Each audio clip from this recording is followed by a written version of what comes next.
Good evening, ma'am. Good evening, ma'am. Very good evening, beta. Good evening to all of you. How are you all? Ma'am, fine. Fine. Okay, very good. So, beta, in the last class, we had started with the gaseous state. Yes or no? Yes, ma'am. The gaseous state, I think we have done with the क्या कर लिया था हमने? We have done with the kinetic molecular theory of gases और Boyle's law कर लिया था? Yes, ma'am. ठीक है, तो अभी हम स्टार्ट करेंगे नेक्स्ट लॉ बेटा. That is the Charles law. This is the Charles law. हाँ जी, चार्ल्स लॉ क्या कहता है? देखो, जैसे कि हमने लास्ट डिस्कशन में किया था स्टडी बेटा, कि पी वी टी में से कोई एक वेरिएबल हमें क्या रखना होता है? कांस्टेंट रखना होता है. और इस वेरिएबल को कांस्टेंट रख के बाकी दो वेरिएबल्स का हमें स्टडी करना होता है रिलेशनशिप. इसमें थोड़ा सा डेरिवेशन पार्ट भी है, उसको लेके चलेंगे. तो चार्ल्स लॉ क्या कहता है बच्चा? कौन बताएगा? चार्ल्स लॉ में से तीन में से कौन सा वेरिएबल कांस्टेंट होता है? प्रेशर. ठीक है. जो हमने बॉयल्स लॉ किया था वहां पे क्या कांस्टेंट था? वहां पे टेम्परेचर कांस्टेंट था. तो that means in the case of the Boyle's law we were considering the isothermal processes. यहाँ पे हम कंसीडर करेंगे आइसोबारिक प्रोसेसेस. तो चार्ल्स लॉ क्या कहता है? It states that the at constant temperature, at constant pressure,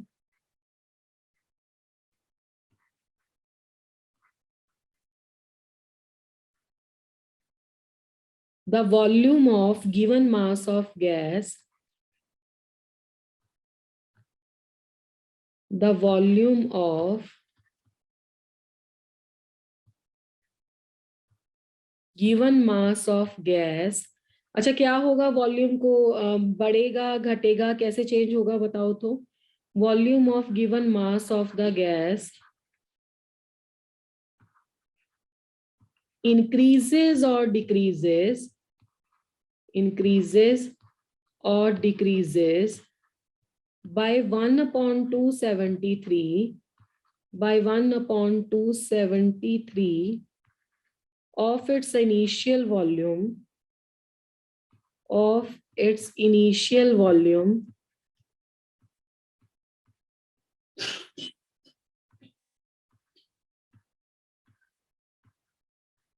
for each degree rise or fall in temperature.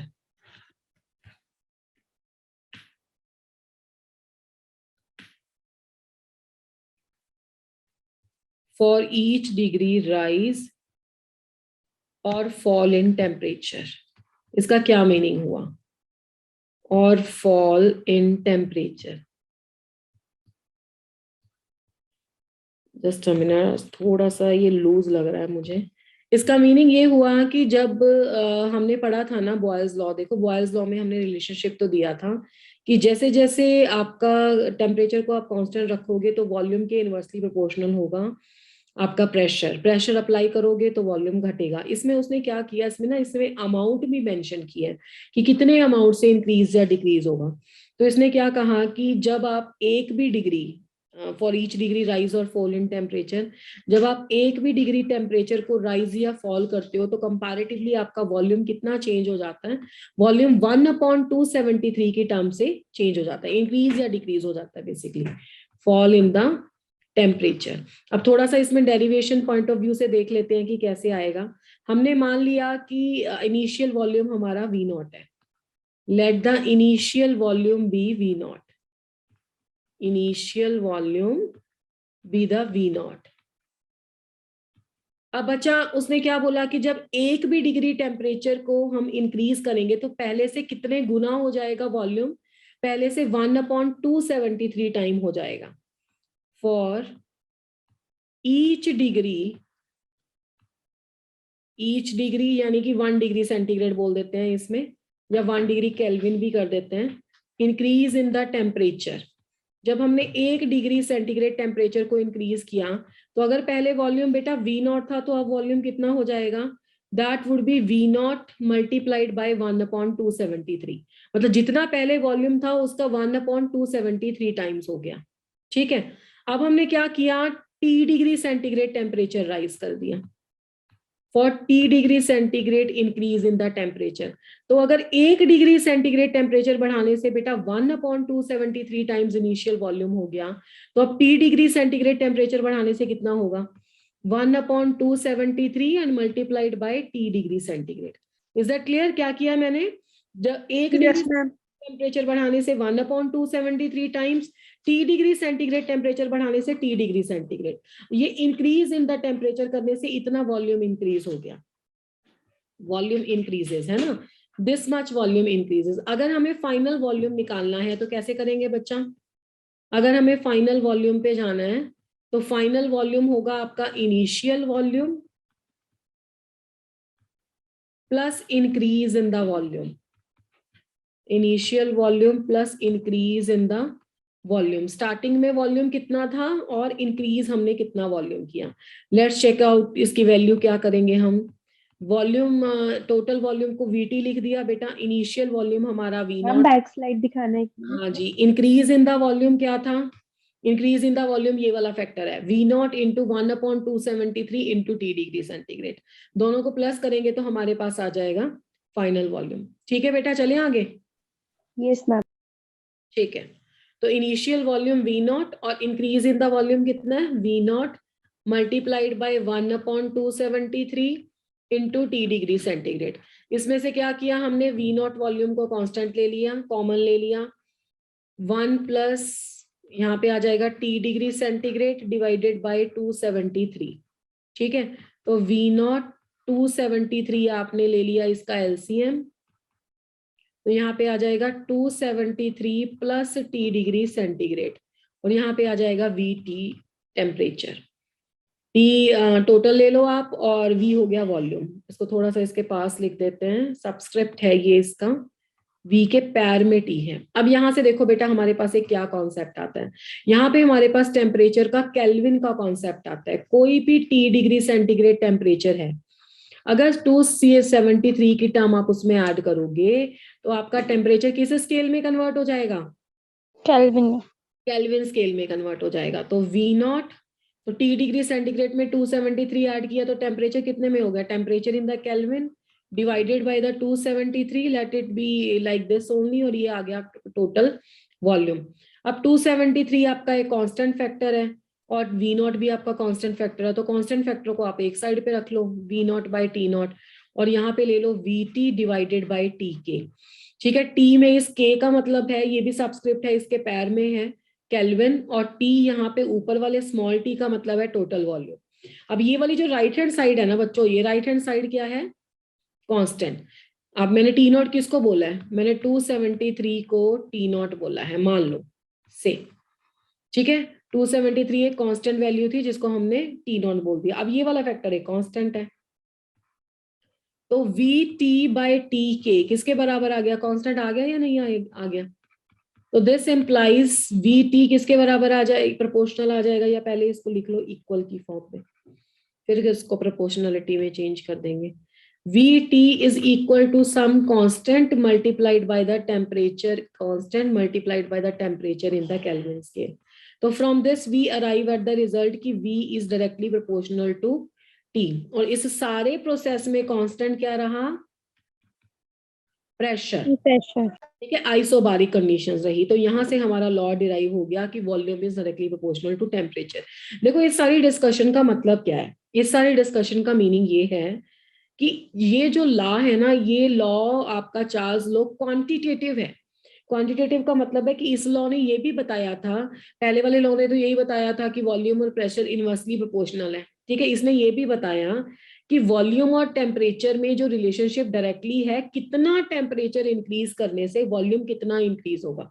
इसने कहा अगर 1 भी डिग्री सेंटीग्रेड टेम्परेचर आप इंक्रीज कर दोगे तो वॉल्यूम पहले वॉल्यूम से 1/273 टाइम्स हो जाएगा। ठीक है, तो जितना इनिशियल वॉल्यूम था उससे 1/273 टाइम्स वॉल्यूम हो जाएगा, तो दैट इज द लॉ। और उसके बाद T degree centigrade temperature increase किया तो V naught multiplied by 1/273 multiplied by T degree centigrade, rest is a part of the derivation. इसमें यहाँ पे एक रेड कलर से ले लेते हैं, यहाँ पे एक ये भी फैक्टर बहुत इंपॉर्टेंट है। लेट अस सपोज, ये वाली इक्वेशन थी ना जो हमारे पास, इसमें लेट अस सपोज कि अगर मैंने जो डिग्री सेंटीग्रेड टेम्परेचर है एग्जैक्टली इसका रिवर्स डाल दिया, माइनस ऑफ 273 डिग्री सेंटीग्रेड रख दिया, तो मुझे बताओ कि टोटल वॉल्यूम कितना हो जाएगा? टोटल वॉल्यूम 0 हो जाएगा कि नहीं हो जाएगा? ठीक है, तो ये जो T डिग्री सेंटीग्रेड यानी कि माइनस ऑफ 273 डिग्री सेंटीग्रेड जो टेम्परेचर है, जिसको कि हम केल्विन में कितना पढ़ेंगे? 0 केल्विन, इस टेम्परेचर को बोला गया एब्सोल्यूट जीरो। क्या बोलते हैं बच्चों? Absolute zero. Absolute zero. Absolute zero का मतलब क्या है? 0 केल्विन या माइनस ऑफ 273 डिग्री सेंटीग्रेड। ये वो टेम्परेचर है, is the temperature at which molecular motion ceases. इसका मतलब क्या हुआ? Molecular motion ceases, molecular motion of the gas ceases, gas की जो मॉलिक्यूलर मोशन है वो बंद हो जाती है। ठीक है, यानी कि गैस क्या हो जाती है? फ्रीज। देखो ना, गैस का वॉल्यूम 0 हो जाना, ये कोई पॉसिबल है? Is it possible to have a 0 volume of the gas? Gas तो उल्टा जितना स्पेस है सारे को फिल कर लेती है। गैस का वॉल्यूम 0 हो जाना मतलब गैस के मॉलिक्यूल पास पास आ गए हैं, पहले के कंपैरिजन में उसका वॉल्यूम कम हो गया, वो लिक्विफाई हुई है या जो भी है, गैस फ्रीज हो गई है। ठीक है, इसको बोलते हैं लिक्विफाई हो गई, फ्रीज हो गई, और गैस का वॉल्यूम 0 हो गया, इसकी मॉलिक्यूलर मोशन बंद हो गई। तो this is that particular. Basically क्या होता है ना, आपने थर्मोडायनेमिक्स में भी तो पढ़ा है थर्ड लॉ में, कि इस टेम्परेचर पे आने पे अपना जो क्रिस्टल होता है वो परफेक्ट स्टेट में आ जाता है, और उस पे गैस के मॉलिक्यूल्स जो हैं वो मोशन में नहीं रहते हैं, फिर लेस रैंडम मोशन में रहते हैं। तो this is a concept of your Charles. यहां तक सबको समझ में आ गया? Volume directly proportional to temperature, constant pressure and absolute zero kelvin क्या है, केल्विन स्केल में कैसे कन्वर्ट करते हैं, लॉ कैसे डिराइव किया, this that. Yes ma'am. Yes ma'am. Okay जी, अब इसका ग्राफिकल रिप्रेजेंटेशन देख लेते हैं। तो regarding the graphical representation of the Charles law,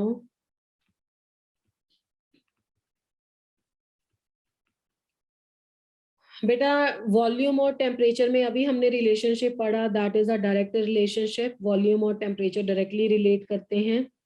ठीक है, और अगर आप इसमें रिलेशनशिप लॉग में भी करोगे तो that is also the direct relationship. Means if you are taking the log of v versus the log of t, तब भी आपके पास डायरेक्ट रिलेशनशिप ही आएगा। हाँ, अगर आप करते हो v by T versus t, मतलब आपने ले लिया v बाई टी एक साइड पे वर्सेस t, तो ये आपके पास कांस्टेंट ग्राफ आ जाएगा। It is this type of a graph. ये सभी के एक ही मीनिंग है कि volume is directly proportional to temperature and the conditions are isobaric conditions in which the temperature is constant, not sorry temperature, pressure is constant. ठीक है, yes ma'am. चलिए आगे देख लेते हैं। नेक्स्ट लॉ है हमारा थर्ड लॉ, जिसे हम बोलते हैं गे लुशैक्स लॉ। गे लुशैक्स लॉ, गे लुशैक्स लॉ आप पहले दो लॉ का कंपेयर करके भी बना सकते हो। मैथमेटिकली बोला जाए तो pressure directly proportional to temperature होगा। आप देखो ना, पहला लॉ क्या बोलता था? Volume is inversely proportional to pressure. दूसरा बोलता है volume is directly proportional to temperature. तो इन दोनों को आपस में रिलेट कर लो। अगर वो दोनों हैं तो आपके पास क्या आ जाएगा? P is directly proportional to temperature. ठीक है, और P बाय टी, हाँ इसकी इक्वेशन क्या होगी न्यूमेरिकल सॉल्व करने के लिए? Charles equation. चार्ल्स इक्वेशन क्या लिखोगे बच्चा?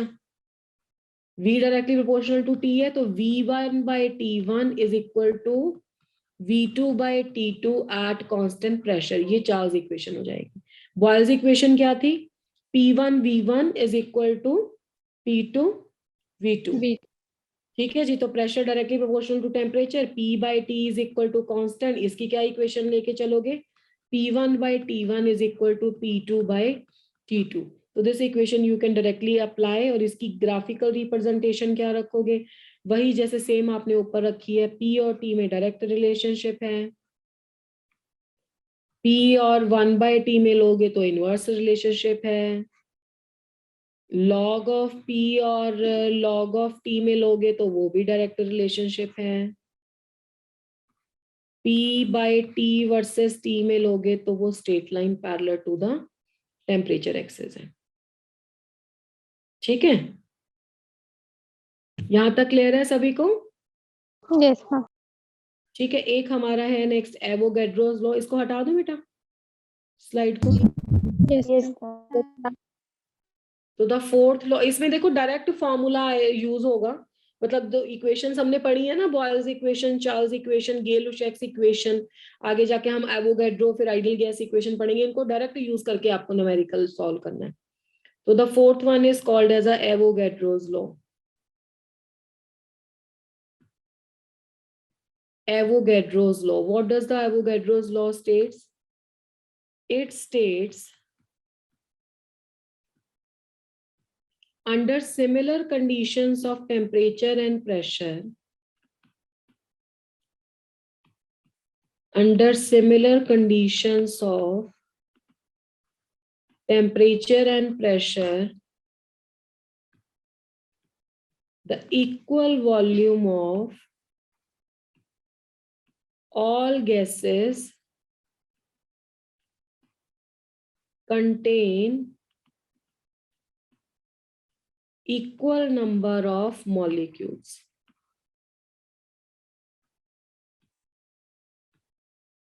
ठीक है, यानी कि volume is directly proportional to N. ठीक है, यहाँ पे एन क्या है आपके पास, number of molecules, number of moles. इस पे लिख देते हैं कि क्या कांस्टेंट था, temperature and the pressure are the constant. और जब इसको रिमूव करोगे प्रोपोर्शनलिटी को तो एन इंटू आर आ जाएगा। आर क्या होता है बेटा, Universal constant. Gas constant. Universal gas constant. ये आपने पढ़ा भी हुआ है जब आप मोल का कॉन्सेप्ट पढ़ते हो ना, 1 मोल में कितने पार्टिकल्स होते हैं, 6.023 into 10 to the power 23. बिल्कुल सही, बिल्कुल सही, 10⁻23 पार्टिकल्स होते हैं। ठीक है, और उनका मास कितना होता है, मोलर मास के बराबर होता है। ठीक है ना, having the mass equal to molar mass, having the mass equal to, ऊपर लिख देते हैं, having the mass equal to their molar mass. और उनका जो वॉल्यूम होता है ना, वॉल्यूम होगा बच्चा 22.4 लीटर। 22.4 लीटर भी बोल सकते हो, या 22,400 सेंटीमीटर क्यूब या ml भी बोल सकते हो। ठीक है, तो अब आप ये देखो कि अगर 1 मोल में कोई भी गैस होगी तो उसमें इतने पार्टिकल्स होंगे और उतना इसका वॉल्यूम होगा। तो जैसे जैसे गैस के मोल्स चेंज होते जाएंगे वैसे वैसे गैस का वॉल्यूम भी चेंज होता जाएगा। ठीक है ना, अगर टेम्परेचर और प्रेशर को कांस्टेंट रखो तो 1 मोल गैस जो होगी, अगर 1 मोल गैस की बात कर रहे हो तो उसमें कितना वॉल्यूम होगा, इतना वॉल्यूम होगा। ठीक है ना, और उसमें मोल्स को चेंज कर दोगे तो गैस का मोलर वॉल्यूम भी चेंज हो जाएगा। चलो इन सभी को कंबाइन करके अब हमारे पास है 5th में आइडियल गैस इक्वेशन। नेक्स्ट है बेटा ideal gas equation. Now what does this ideal gas equation states, what we have to do बेटा in the case of the ideal gas equation derivation, हमें जो जो हमने डिराइव किया उसको लेके चलेंगे। V is inversely proportional to P at constant temperature। ये कौन सा लॉ है, Boyle's law. जी बॉयल्स लॉ है। Volume directly proportional to temperature at constant pressure, ये कौन सा लॉ है, Charles law. हम यहाँ पे ना इस पेपर में जब इस क्वेश्चन को सॉल्व करोगे तो यहाँ पे आपकी कैलकुलेशन एफिशिएंसी चेक करी जाएगी। लॉ तो सभी को आते हैं, P1 V1 P2 V2 V1 by T1 V2 by T2 and P1 by T1 P2 by T2, ये सबको आता होगा। बट आप कितना अच्छे से उसको कन्वर्ट करके सबके प्रॉपर यूनिट्स सबके चेक करके कि सब एक यूनिट में रहे, प्रेशर टेम्परेचर वॉल्यूम, एंड कैसे कैलकुलेशन तक पहुंचते हो, ये एफिशिएंसी है इस क्वेश्चन की। बाकी है बहुत आसान है ये। Volume directly proportional to n at constant temperature and the pressure, ये कौन सा लॉ है बेटा, Gay-Lucas says. अभी पढ़ा है ना एवोगैड्रोस लॉ। गेलुशैक्स जो था वो P directly proportional to T था, ये V है। तीनों को कंबाइन करोगे तो आपके पास क्या आएगा, combining all the laws, Ideal gas equation. बिल्कुल जी, V is equal to N into T by P आएगा। पीवी को एक साइड पे कर लेंगे, डायरेक्टली प्रोपोर्शनल टू एनटी आएगा, और जब आप इसको रिमूव करोगे प्रोपोर्शनलिटी को तो आप कांस्टेंट इंट्रोड्यूस करोगे आर, और आर जैसे हमने पहले ही डिस्कस किया, आर को हम क्या बोलते हैं, यूनिवर्सल गैस कांस्टेंट। ठीक है, this is called as a universal gas constant. तो PV is equal to NRT is a equation which is a universal gas constant. तो PV is equal to NRT, ये हो गई आपकी आइडियल गैस इक्वेशन। उसकी formats कुछ ऐसे हुए, P1 V1 is equal to N1 RT1 और P2 V2 is equal to N RT2। मैं N को नहीं चेंज कर रही हूँ, चलो अगर सेम मोल दिए हैं तो एक ही गैस है तो उसके लिए N ही रख लो, डिफरेंट दिए होंगे तो डिफरेंट। तो ये इक्वेशंस आपकी दो बन जाएंगी, जिसको आप एक ही 1 1 वाली ले लेते हैं। तीनों वेरिएबल इसमें इन्वॉल्व हैं, कोई दो दिए होंगे, एक आपको निकालना होगा। ठीक है, यहाँ से हम जाएंगे कि पहले पता करें कि आर क्या है। आपको थर्मोडायनेमिक्स चैप्टर याद होगा, हमने केमिकल इक्विलिब्रियम से पहले किया था। वहां पे मैंने जब सीपीसीवी पढ़ाया था तो आर के बारे में वहां पे भी आया था, याद है? Yes ma'am. चलो देखते हैं क्या आता है फिर। नेचर ऑफ आर क्या है इसमें? R is equal to PV upon R T होता है। पी क्या होता है? प्रेशर। वी अपने पास हो गया वॉल्यूम। आर हो गया आर तो पता करना है, पीवी बाय एन टी आएगा। एन हो गया बेटा नंबर ऑफ मोल्स, और टी हो गया आपका टेम्परेचर। प्रेशर क्या होता है? Force upon area. वॉल्यूम क्या होता है? That is area into length divided by the number of moles multiplied by the temperature, this is equal to R. Area and area cancel out हो जाएगा, और अब हमारे पास क्या आएगा देखो, अब हमारे पास आएगा force multiplied by length divided by the number of moles multiplied by the temperature is equal to R. अब फोर्स इंटू लेंथ किसका यूनिट बना बच्चों?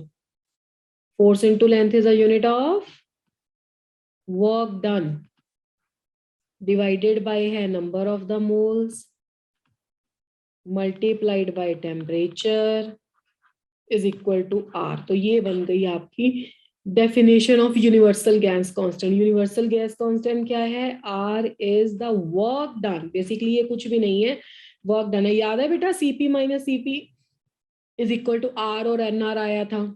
Yes ma'am. Yes ma'am. बस ये वर्क डन ही है एक्चुअली में। सीपी के केस में दोनों तरह के वर्क डन होते हैं, एक्सपेंशन वर्क भी होता है, इंटरनल एनर्जी भी बढ़ती है। सीवी के केस में सिर्फ इंटरनल एनर्जी बढ़ती है, तभी हमने कहा था CP minus CV is a work done. तो this is a R is a work done per mole पर डिग्री सेंटीग्रेड। ठीक है, दिस इज एक्चुअली आर। अब यहाँ पे ना क्या प्रॉब्लम आती है कि इक्वेशन हमें आती है, बट किस किस यूनिट में यूनिट भी देख लो यहाँ से। वर्क डन का क्या यूनिट होता है बच्चों? Joule. Yes ma'am. Work done या एनर्जी का यूनिट जूल होता है। पर मोल का क्या होगा? नंबर ऑफ मोल्स का पर मोल ले लेते हैं, टेम्परेचर का पर केल्विन ले लेते हैं। तो जूल पर मोल पर केल्विन ये आर के यूनिट हो गए। पर देखो जूल की जगह पे हम अर्ग्स भी ले सकते हैं, या कैलोरीज भी ले सकते हैं, या हमने पढ़ा था एटमॉस्फेयर लीटर भी ले सकते हैं। तो तब आर की क्या क्या वैल्यूज होगी, ठीक है, वो हम नेक्स्ट स्लाइड पे मैं सारा आपको लिख दूंगी, ताकि जब आपको एग्जाम में आए तो प्रॉब्लम ना हो कन्वर्जन में। इज इज डन बेटा? Yes ma'am. Yes ma'am. चलो ठीक है। तो आपके पास जो आर की वैल्यू है ना, आर की वैल्यू देखो सबसे ज्यादा तो ये यूज होती है 8.314। ये तब यूज करोगे जो हमने पीछे यूनिट निकाले। क्या क्या यूनिट थे याद है? जूल पर केल्विन पर मोल। हाँ बिल्कुल, these are the units of R. And अगर आर आपका है एटीएम लीटर में तो 0.0821 ओके 0.0821 बच्चा। उसके बाद क्या आएगा बताओ? ATM लीटर, ATM लीटर किसकी जगह पे लिखा है मैंने?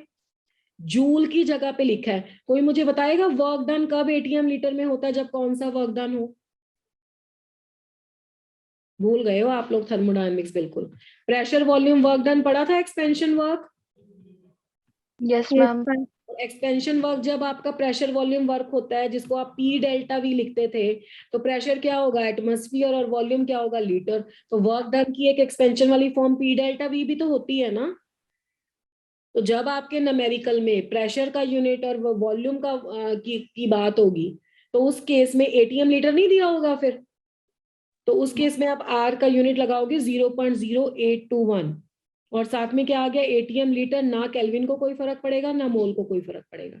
ठीक है बच्चा जी? Yes, ma'am. बताओ मुझे जूल को कैसे अर्ग में कन्वर्ट करेंगे? How to convert the joule to the erg? Very very easy. 10⁻7 लगा 10 to the power 7. हाँ, बिल्कुल सही। 8.314 जूल की जगह पे 10⁻7 हो गया। जूल्स की जगह अर्ग्स लिख दो, पर केल्विन पर मोल ऐसे ही रहेगा। तो ये 3 सबसे ज्यादा यूज होने वाले यूनिट है, जूल पर केल्विन पर मोल, 0.0821, और जूल को तो अर्ग्स में आप आसानी से कर लोगे, उसमें कोई प्रॉब्लम नहीं है। एक देखो, अगर कैलोरीज आ जाए तो वैसे तो 1.987 होता है, पर अप्रोक्सीमेटली हम इसको 2 ही लेके चलते हैं। 2 कैलोरीज, ठीक है, पर डिग्री पर मोल। ये अगर आपके पास आता है इसमें कैलोरीज में, ओके। एंड ये 4 यूनिट आप यूज करोगे। हाँ, बाकी अगर आपके पास उसमें पूछ लिया जाए, वैसे ये बहुत कम पूछता है मिलीमीटर में, बट लिख देती हूँ मैं फिर भी।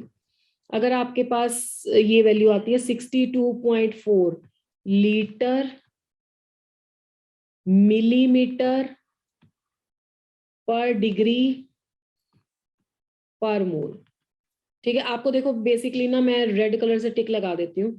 ये वाला होता है सबसे ज्यादा यूज गैसियस स्टेट में, ये वाला और ये वाला, ये 3 आने चाहिए ढंग से। जूल का अर्ग में कन्वर्जन कोई बड़ी बात नहीं है, आप फटाफट कर लोगे। ये तो बहुत ही कम, कभी भी यूज नहीं होता है। तो these are the sum of the units of your units along with the values of R. चलो जी, उसके बाद नेक्स्ट लॉ है हमारा Dalton's law of partial pressure. बहुत जगह आप इसको भी यूज करोगे, केमिकल इक्विलिब्रियम में भी इसको यूज करके आए हो, मैंने बताया था जब केपी की कैलकुलेशन होती है। Dalton's law of partial pressure. अब बेटा Dalton's law of partial pressure क्या कहता है, पहले इसकी स्टेटमेंट लिखते हैं। The total pressure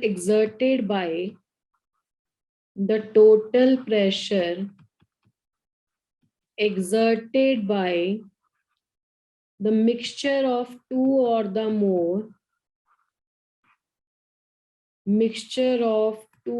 more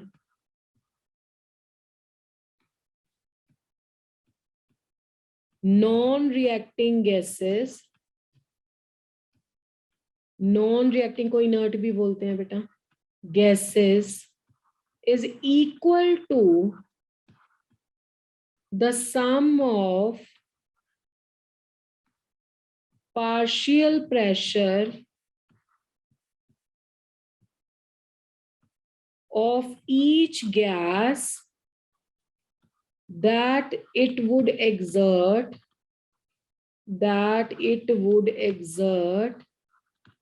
if it is present alone in the vessel.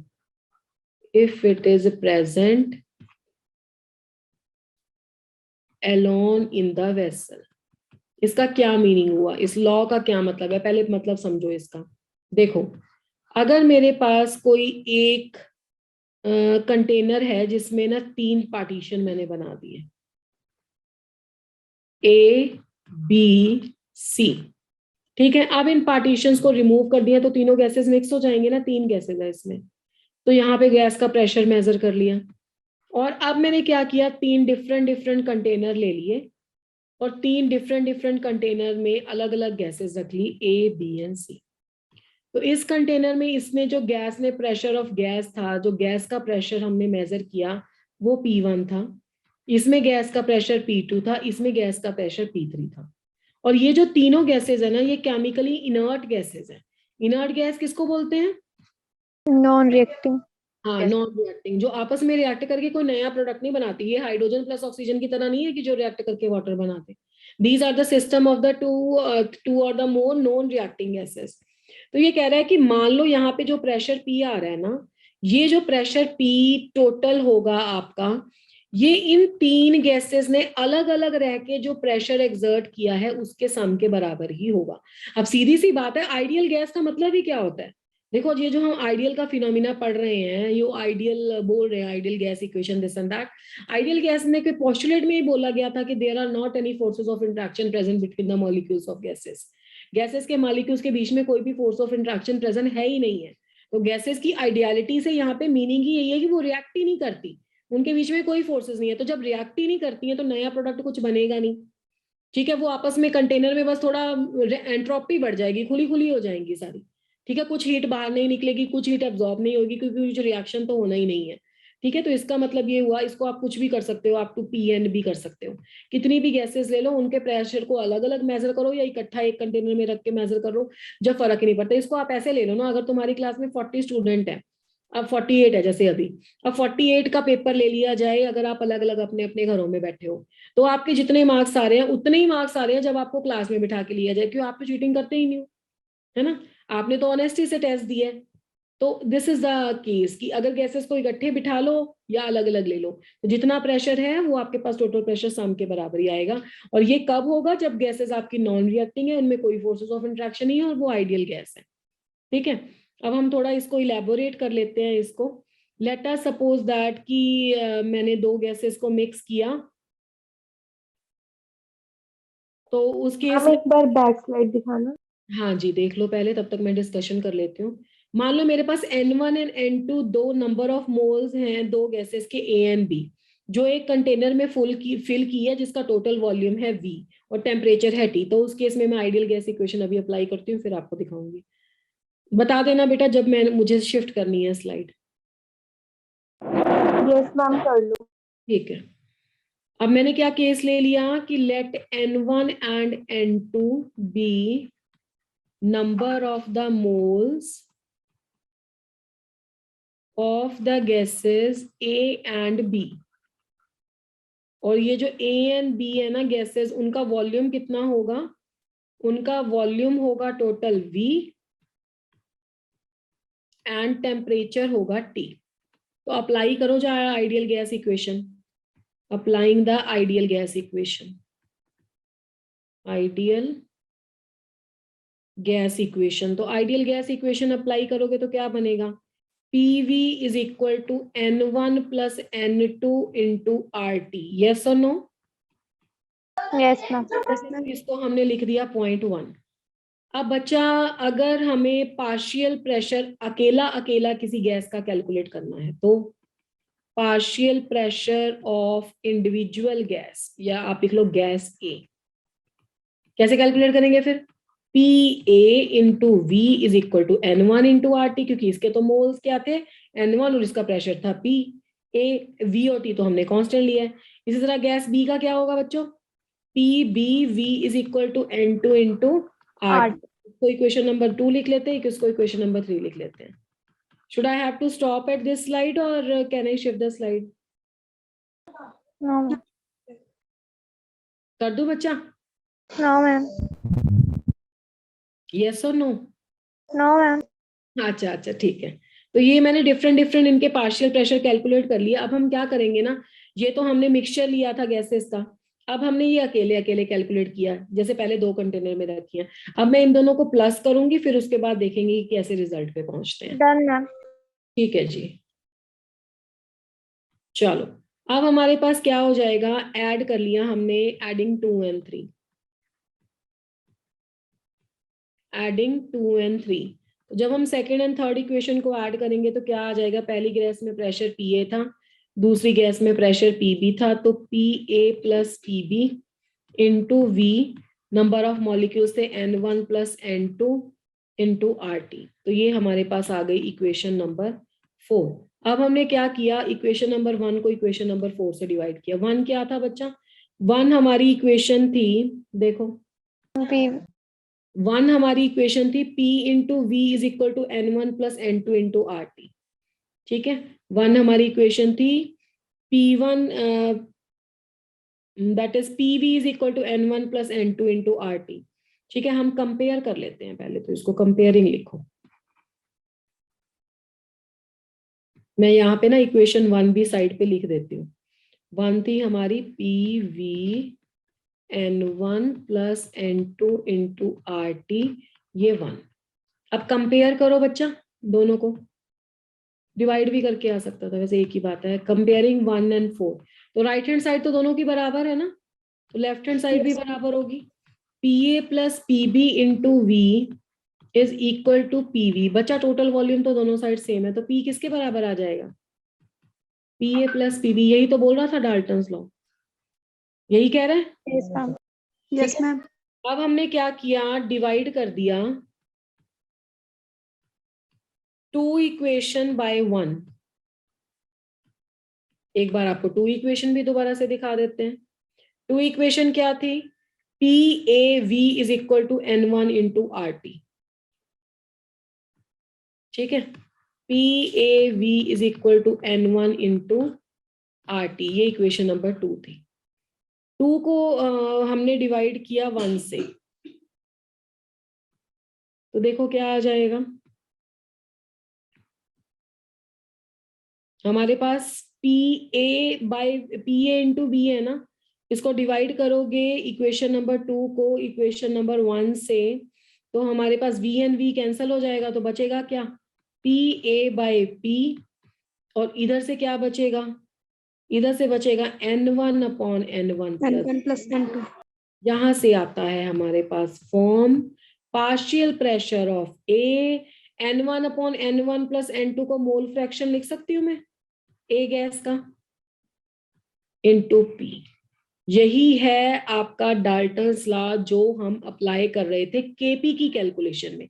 ये मोल फ्रैक्शन निकालो, एक के नंबर ऑफ मोल को टोटल मोल से डिवाइड करो, और उसके बाद टोटल प्रेशर लो साथ में। ठीक है, तो और ये बन जाएगा आपके पास partial pressure of A. PA को क्या पढ़ोगे? Partial plus. हाँ, this is a partial pressure of A, this is a total pressure P. ठीक है, सिमिलरली हम क्या बोल सकते हैं इस लॉ की एक form, P B is equal to X B into P.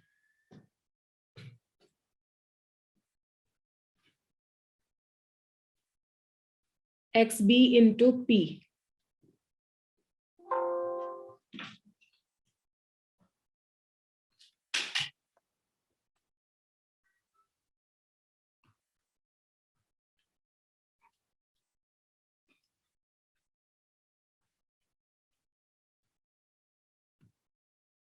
XB into P and PA is equal to XA into P। तो ये दोनों फॉर्म्स हमारे पास किसकी हैं? These are called as a Dalton's law।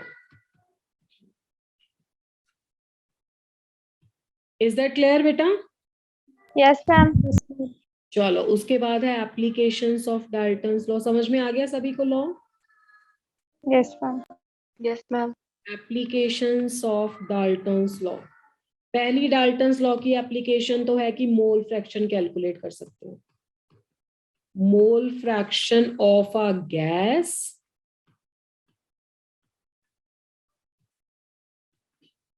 In the mixture of gas. कैसे calculate करते हैं बेटा? इसी फॉर्मूले से करो। मोल फ्रैक्शन क्या आएगा? Partial pressure of one gas divided by total pressure. Pressure of the mixture of gas. तो मोल फ्रैक्शन कैसे जाएगा? फॉर्मूला ऐसे लिख सकते हो, partial pressure of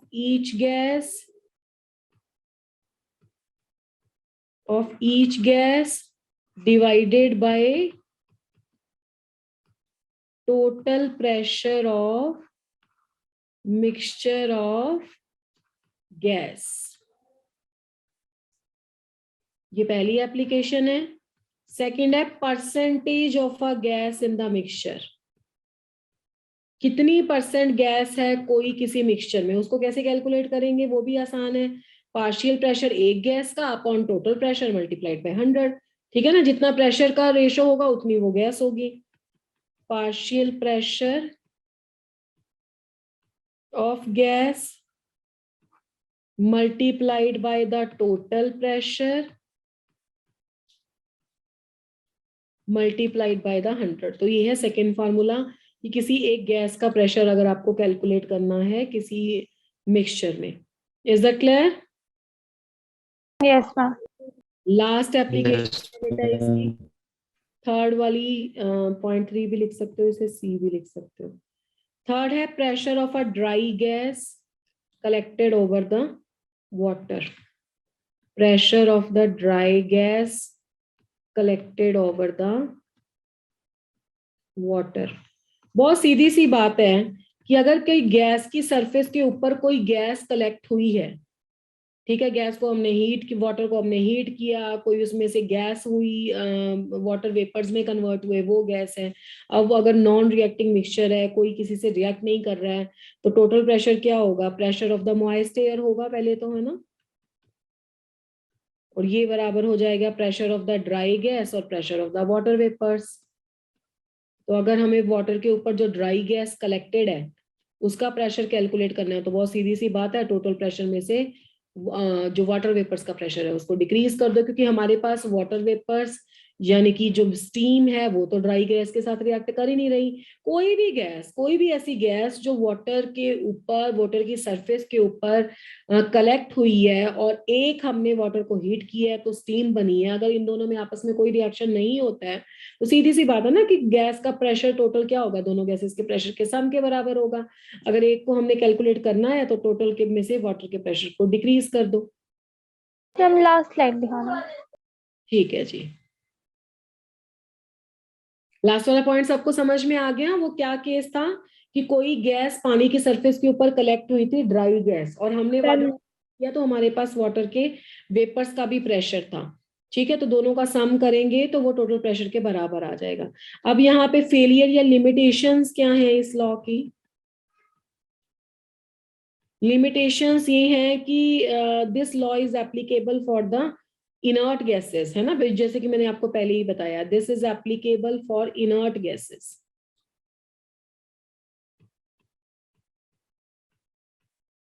for the inert gases, inert gases के लिए एप्लीकेबल है, जो कि कौन कौन सी हैं आपकी?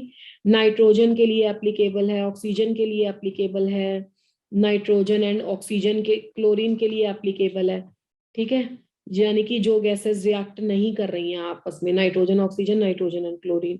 बट प्रॉब्लम कहाँ पे आती है? नॉट एप्लीकेबल कहाँ पे है, कहाँ पे आप इसको नहीं यूज कर सकते हो?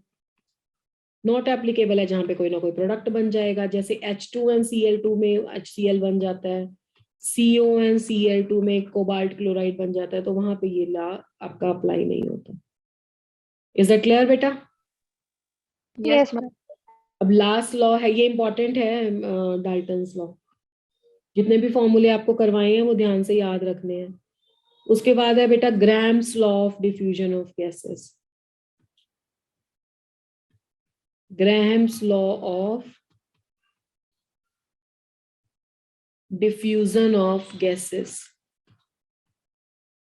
डिफ्यूजन का मतलब क्या होता है? एक्सचेंज। ठीक है, इंटरमिक्सिंग, ठीक है, diffusion means intermixing of the gases. It is the ability of a gas to mix to the other gas. अब ये इसने क्या कहा, Graham's law of diffusion of gases ने ये कहता है कि the rate of diffusion of the gas, the rate of the diffusion of the gas is inversely proportional to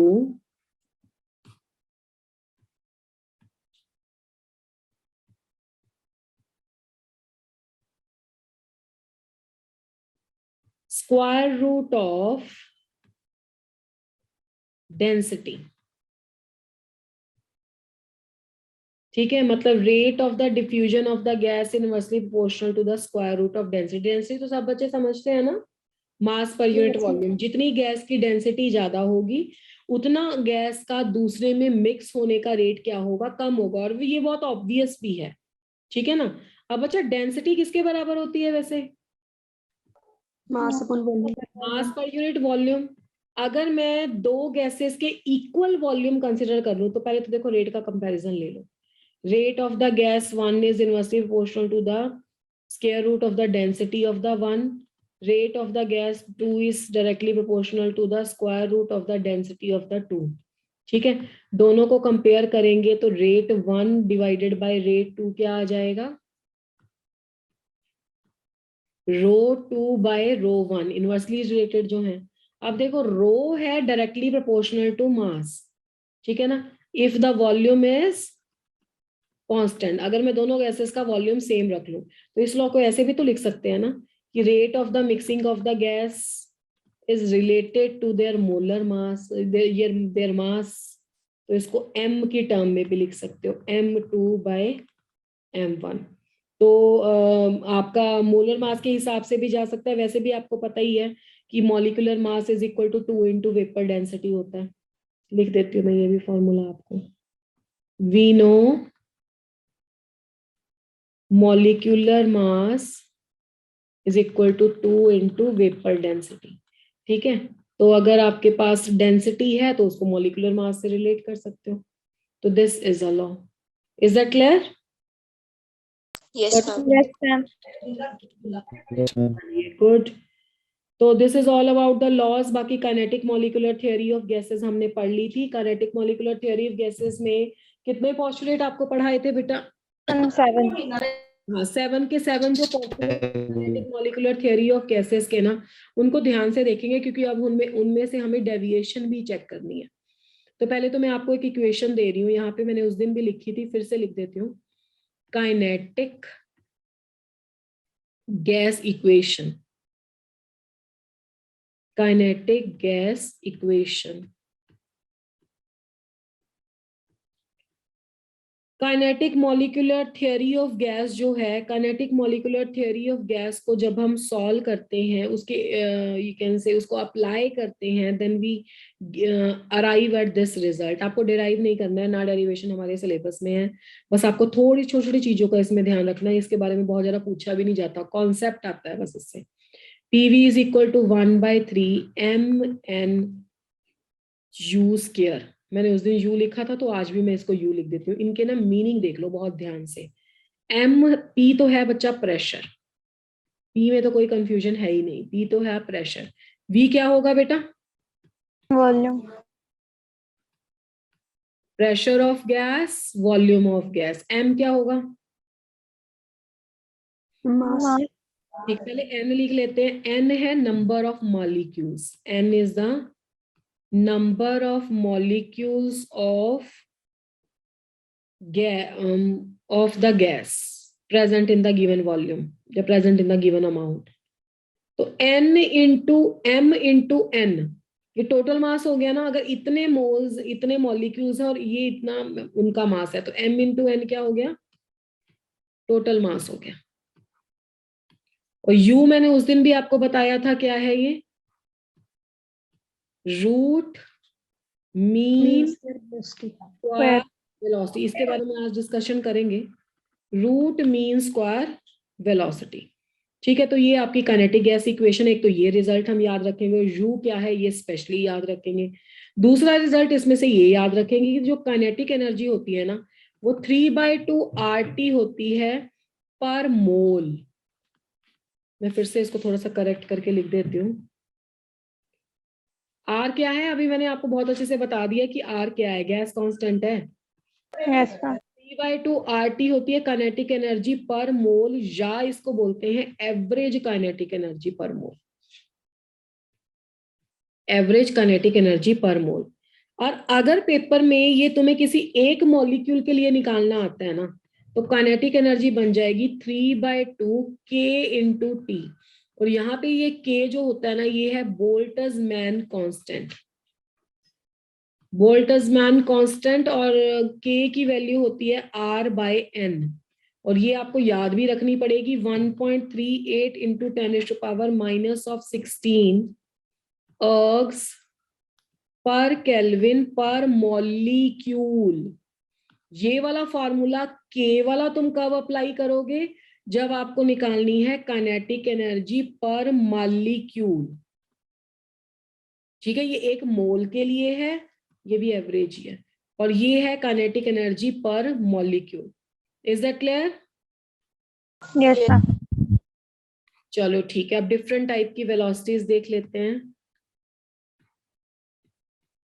ma'am एक बार प्रीवियस स्लाइड दिखाना। हाँ जी दिखाती हूँ, 1 मिनट, ये लिख लो, चलिए दिखा रही हूँ। Velocities of the gas molecule, इस पे भी बहुत इजी क्वेश्चन लग जाते हैं, ये बहुत आसान चैप्टर है। लो बेटा, 3/2 kT यूज करना है जब एक मॉलिक्यूल के लिए निकालनी है काइनेटिक एनर्जी। 3/2 RT यूज करोगे जब आप काइनेटिक एनर्जी निकालोगे पूरे मोल के लिए। ठीक है, डन मैम। ओके बेटा।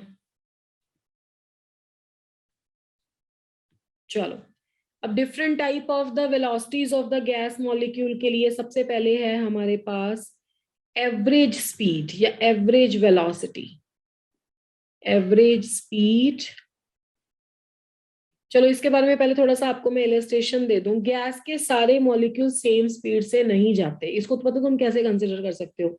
लेट अस सपोज कि एक क्लास में 50 बच्चे हैं, 50 students are there in a class. उन 50 बच्चों में से ना बहुत कम मार्क्स लाने वाले बच्चे भी बहुत कम होते हैं, बहुत ज्यादा सुपर डुपर इंटेलिजेंट बच्चे भी बहुत कम होते हैं। मैक्सिमम रेंज किन स्टूडेंट्स की होती है? जो एक एवरेज सी कैटेगरी में फॉल करते हैं।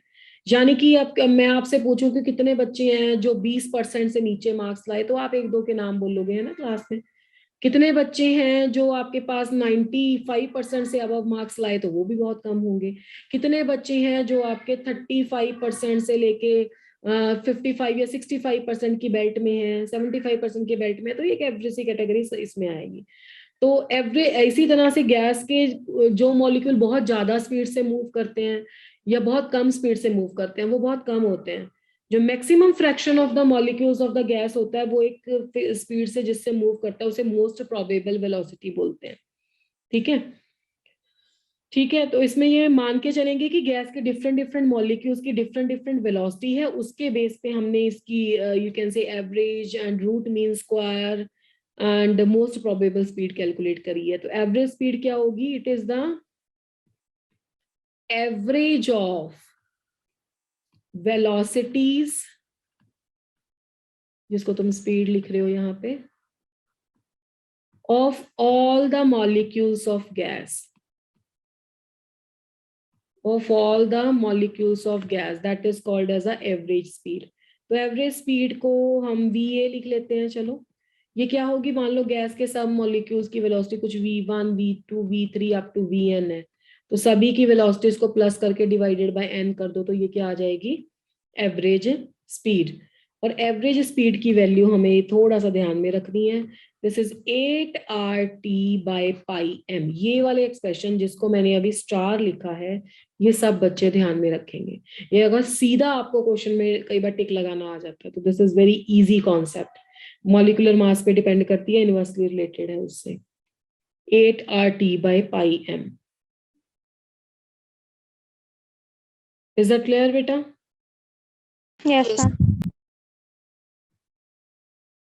उसके बाद है second, most probable speed. Probable,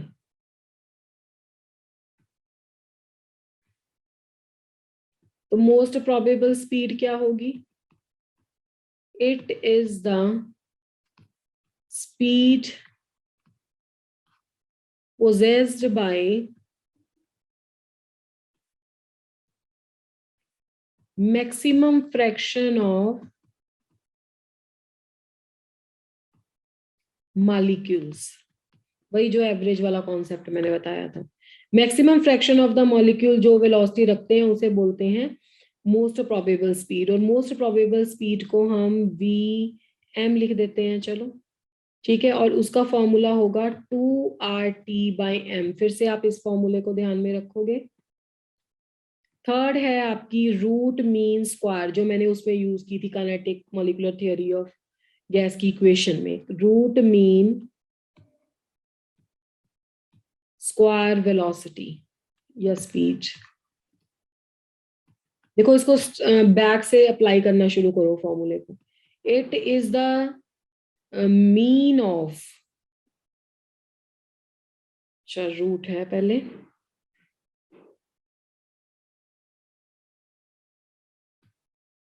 it is the square root of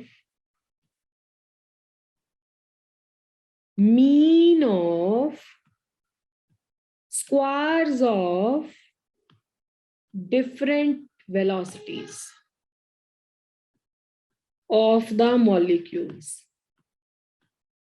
ठीक है बेटा, देखो पीछे से मैंने कहा था ना अप्लाई करो, पहले सबका आप लेना शुरू कर दो स्क्वायर, सबका स्क्वायर्स लेके उनका क्या ले लिया, मीन ले लिया,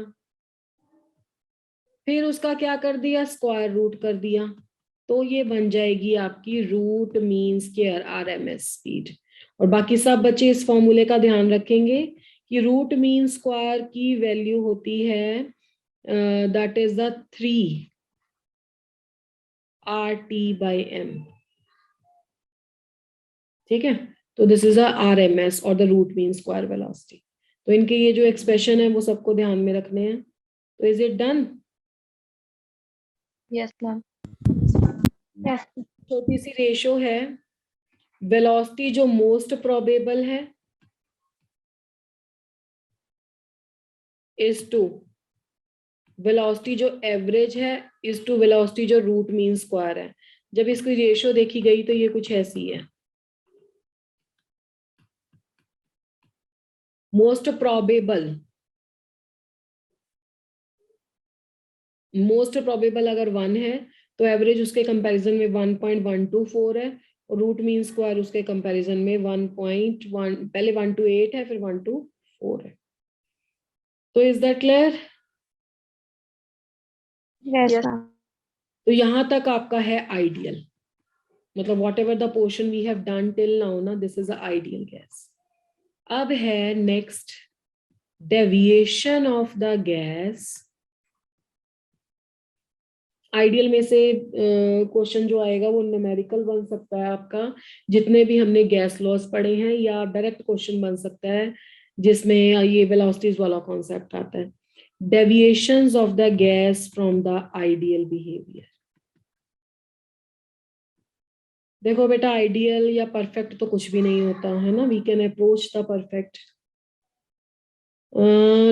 अब क्या हुआ कि जो आपकी आइडियल गैस थी उनका बिहेवियर, या आइडियल गैस आप मान लो कि वो होती हैं जो सारे के सारे postulate kinetic molecular theory of gas के along with all the laws, सारे लॉज, सारे postulate under all the conditions of temperature and pressure obey करती हैं. उसको हम बोलते हैं आइडियल गैस इक्वेशन. अब क्या हुआ बेसिकली, अब जो 2 पोस्टुलेट थे ना kinetic molecular theory of gas के, वो 100% हर टेम्परेचर और हर प्रेशर पे एप्लीकेबल नहीं थे. इसलिए गैस ने क्या किया, गैस अपने आइडियल बिहेवियर से डेविएट हो गई. ठीक है, क्या हो गई, गैस अपने आइडियल बिहेवियर से चेंज हो गई, डेविएट हो गई. तो दैट्स वाई हमें आइडियल बिहेवियर से रियल बिहेवियर पे जाना पड़ा. और जैसे आइडियल गैस के लिए एक इक्वेशन दी है, वैसे ही हम एक इक्वेशन देंगे रियल गैस के लिए. और रियल गैस एक्चुअली में एग्जिस्ट करती है. ठीक है, या आप बोल दो कि कोई भी गैस एक पर्टिकुलर टेम्परेचर प्रेशर की कंडीशन पे तो आइडियल हो सकती है, but every conditions of temperature and pressure ideal behaviour नहीं होता. तो आप क्या बोलोगे, the 2 postulates of kinetic molecular theory of gas, of the kinetic molecular theory of gas do not hold good under all conditions of temperature and pressure. All conditions of temperature and pressure. These are, पता है बेटा कौन से postulate हैं ये? The first is कि there are not any forces of interaction, not any forces of interactions present between the molecules of gases, present between the molecules of gases, और दूसरा पॉस्टुलेट था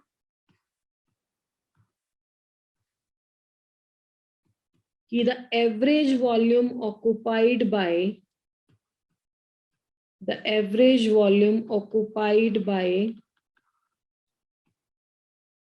one molecule of gas can be neglected in comparison to total volume.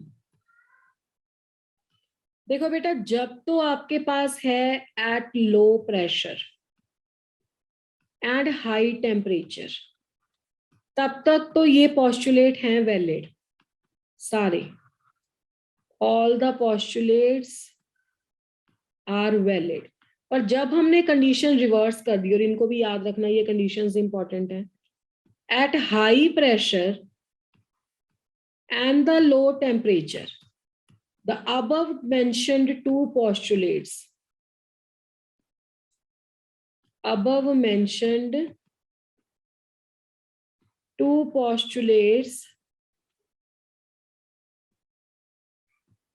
do not hold good.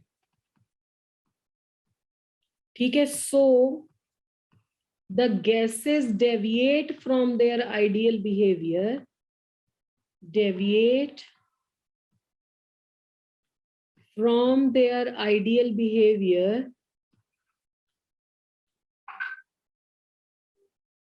and are known as what बेटा? अब उन gases को क्या बोलेंगे? and are known as real gases. तो ये जो आपका आइडियल बिहेवियर था, ये अब किस पे शिफ्ट हो गया? रियल बिहेवियर पे। ठीक है, तो अब हम जो पढ़ेंगे that is to the real behaviour of the gases. तो real behaviour of the gases जो हमारे पास है, उसके लिए हमारे पास सबसे पहले तो मैम एक बार बैक स्लाइड दिखाना। ठीक है जी, ले लीजिए मैम इससे पीछे वाली। अच्छा चलो मैम एक बार मैम डेविएशन वाला रिपीट कर दो ये प्रोसेस। हाँ बिल्कुल बिल्कुल बिल्कुल, मैं वैसे भी मुझे करना ही था। डेविएशन का क्या मतलब है ना, देखो हम ये मान के चले थे कि गैस के सारे पोस्टुलेट जो हमने बोले हैं वो सब सही हैं, all the postulates are valid under the all conditions of temperature and pressure. उसके बेस पे सारे लॉज भी हमने डिराइव किए, kinetic molecular theory of gas भी डिराइव की, और ऐसी गैस को आइडियल बोल दिया। पर क्या देखा गया कि जब हम गैस पे प्रेशर अप्लाई करते हैं, आप देखो ना, जब हम गैस पे प्रेशर अप्लाई करेंगे, जो गैस पहले बहुत ज्यादा वॉल्यूम रख रही थी, अब उस गैस का वॉल्यूम क्या हो जाएगा? कम हो जाएगा कि नहीं हो जाएगा? तो जब गैस का वॉल्यूम कम हो जाएगा, तो वॉल्यूम के कम होने से क्या हो जाएगा बेटा? गैस के मॉलिक्यूल्स पास पास आ जाएंगे। तो गैस के मॉलिक्यूल्स एक दूसरे को क्लोजली अप्रोच करेंगे, तो उसमें कुछ ना कुछ फोर्सेस ऑफ इंट्रैक्शन तो होंगी ना। मैं इंट्रैक्शन वर्ड यूज कर रही हूँ, अट्रैक्शन भी हो सकती है और रिपल्शन भी हो सकती है, कुछ ना कुछ फोर्सेस तो होंगी ही उसमें। ठीक है, तो ये जो पोस्टुलेट था ना कि there are not any forces of interaction present between the molecules of gas, ये कब तक एप्लीकेबल है? जब तक आपने गैस पे प्रेशर अप्लाई नहीं किया, जब तक गैस पे प्रेशर आपका 0 है। और जब आपने गैस पे प्रेशर अप्लाई कर दिया, उसके बाद गैस के मॉलिक्यूल्स पास पास आ गए, उस केस में गैस के मॉलिक्यूल्स में कुछ ना कुछ फोर्सेस ऑफ इंट्रैक्शन तो जरूर होंगी। दूसरी बात जो हमने बोला था कि गैस के मॉलिक्यूल्स में कोई के एक मॉलिक्यूल का वॉल्यूम आप नेग्लेक्ट कर सकते हो टोटल के मुकाबले में। जब आपकी गैस पूरे कमरे में भरी हुई है, तब तो आप एक यूनिट वॉल्यूम को नेग्लेक्ट कर सकते हो, और वही गैस को आपने समेट के किसी बलून में डाल दिया, तो अब उस छोटे से पोर्शन के वॉल्यूम को भी नेग्लेक्ट नहीं ना कर सकते। 1 लाख के कंपैरिजन में 10 रुपया मैटर नहीं करता, और 100 के कंपैरिजन में तो करता है कि नहीं करता? Yes ma'am. ठीक है ना, तो यानी कि एक मॉलिक्यूल के वॉल्यूम को भी आप नेग्लेक्ट नहीं कर सकते हो टोटल के कंपैरिजन में, जब प्रेशर हाई हो। हाँ, गैस पे प्रेशर नहीं है तो आप उस केस में बोल सकते हो कि वो वॉल्यूम नेग्लेक्टेड है। तो ये जो 2 पोस्टुलेट है ना गैस के, ये पोस्टुलेट वैलिड नहीं है under all conditions of temperature and pressure. इसलिए गैस अपने आइडियल बिहेवियर से डेविएट हो जाती है, और आइडियल बिहेवियर से डेविएट होने के बाद जो गैस बन गई, अब वो क्या बन गई? रियल गैस बन गई। मतलब जो अब हम कंसेप्ट पढ़ेंगे वो क्या होगा? रियल कॉन्सेप्ट होगा। ठीक है, आप उसे ऐसा भी समझ सकते हो कि कोई भी गैस है, हो सकता है कि वो सारे के सारे पोस्टुलेट ओबे करे, बट एक fixed range of temperature and pressure होगा। बहुत ज्यादा प्रेशर अप्लाई करने पे उसके दो पॉस्टुलेट जो है ये वैलिड नहीं है। तो बेसिकली अब हमारा जो जो भी वर्क होगा ना that is related to the real gas. Real gas का बिहेवियर कब एप्लीकेबल है? जब आप प्रेशर कम रखते हो, टेम्परेचर हाई रखते हो। इज दैट क्लियर बेटा? Yes, ma'am. Yes ma'am. अब हमारे पास है एक इक्वेशन जो है रियल गैसेस के लिए एप्लीकेबल, जिसे हम क्या बोलते हैं? Wonder walls equation. Wonder walls equation क्या कहती है, पहले तो ये समझ लेते हैं, फिर लेंगे पोल के question. Wonder walls equation, wonder walls equation कहती है कि आपने प्रेशर इंक्रीज किया, तो जब आपने प्रेशर इंक्रीज किया तो जो आपका पी था उसमें कुछ पी प्लस हो जाएगा ना, क्योंकि आपने प्रेशर उसमें इंक्रीज किया है। जो इंक्रीज किया है वो भी तो प्रेशर ही होगा ना, तो प्रेशर का यूनिट रखेगा, तो पी लिख दिया उसने मैंने। वॉल्यूम उसमें डिक्रीज हो जाएगा, तो वी में से कुछ वॉल्यूम डिक्रीज हो गया, इसको बोलते हैं एक्सक्लूडेड वॉल्यूम। हमने गैस का वॉल्यूम थोड़ा ना कंसिडर किया था, हमने तो पूरा रूम का वॉल्यूम कंसिडर किया था जिसमें गैस है, ठीक है ना। अब हमने उसमें से क्या कर दिया, कुछ वॉल्यूम को माइनस कर दिया, तो देखा क्या गया कि ये जो आपका प्रेशर था पी, जो इंक्रीज इन प्रेशर है, ये डायरेक्टली प्रोपोर्शनल है ए एन स्क्वायर के, डायरेक्ट इनवर्सली प्रोपोर्शनल है वी स्क्वायर के। प्रोपोर्शनलिटी के साइन को हटाएंगे तो आ जाएगा A N square by V square.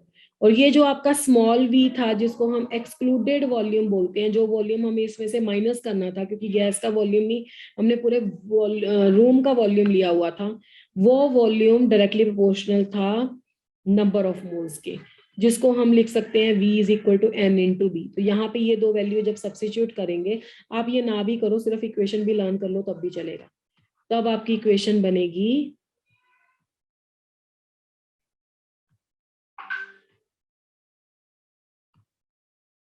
P plus a N square divided by V square, v minus n b is equal to n R T.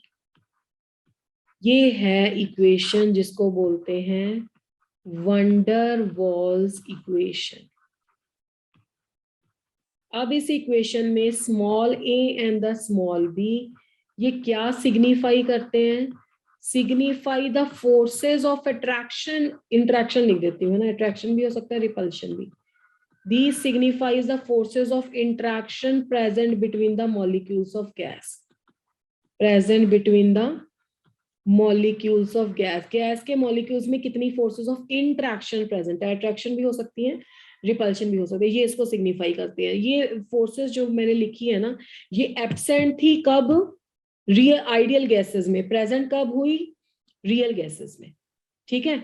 और A and B इसमें से कांस्टेंट थे, V आपको पता है वॉल्यूम है, N आपके पास नंबर ऑफ मोल्स है, और यहाँ पे भी N नंबर ऑफ मोल्स के बराबर है। NRT भी सही है। बाकी इसके डिस्कशन नेक्स्ट क्लास में करेंगे। अब कुछ पोल के क्वेश्चन ले लेते हैं जल्दी से। ये इक्वेशन समझ में आ गई है बेटा सभी को? Yes, ma'am.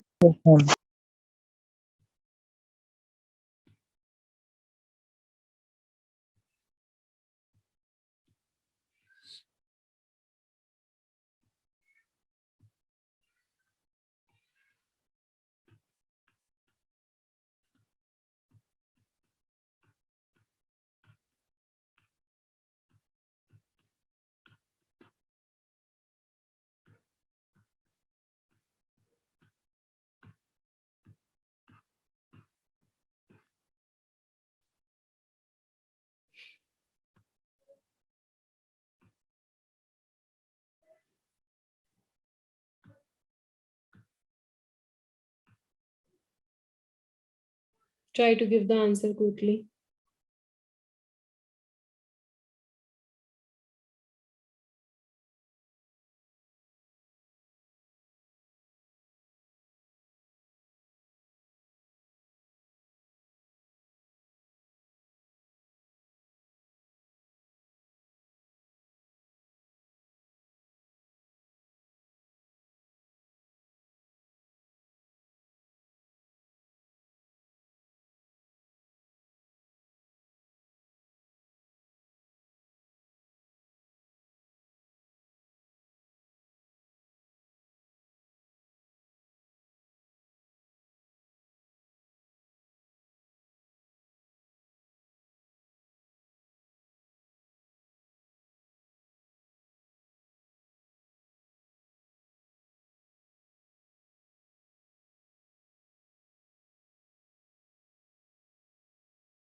ऑलमोस्ट सभी का तो नहीं आंसर आया है, खैर अभी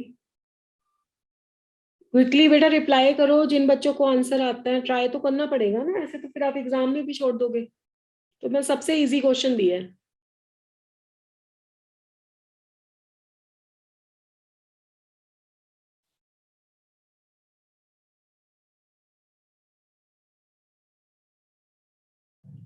माइनस ऑफ 273 डिग्री सेंटीग्रेड को एब्सोल्यूट जीरो बोलते हैं।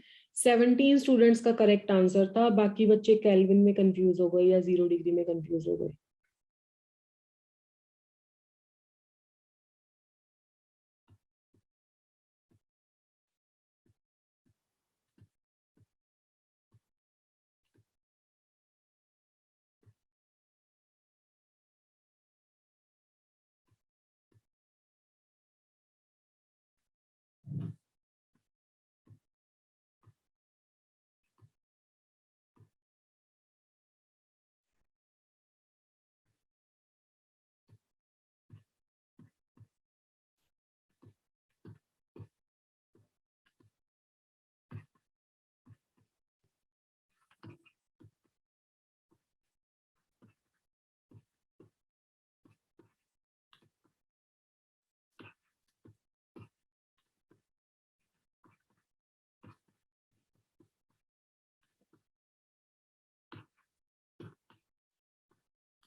चलो बेटा,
yes everybody has tried.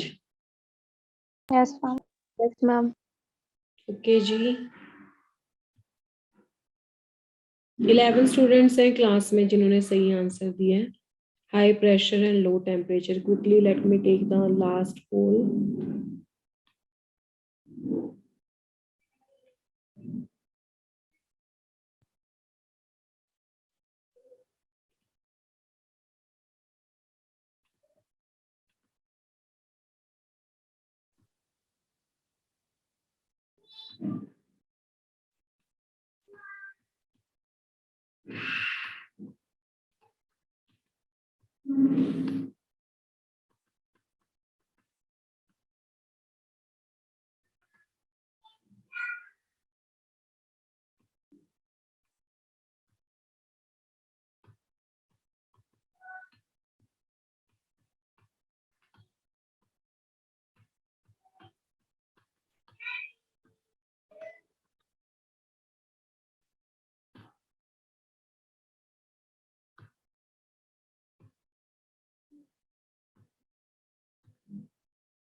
Quickly बेटा।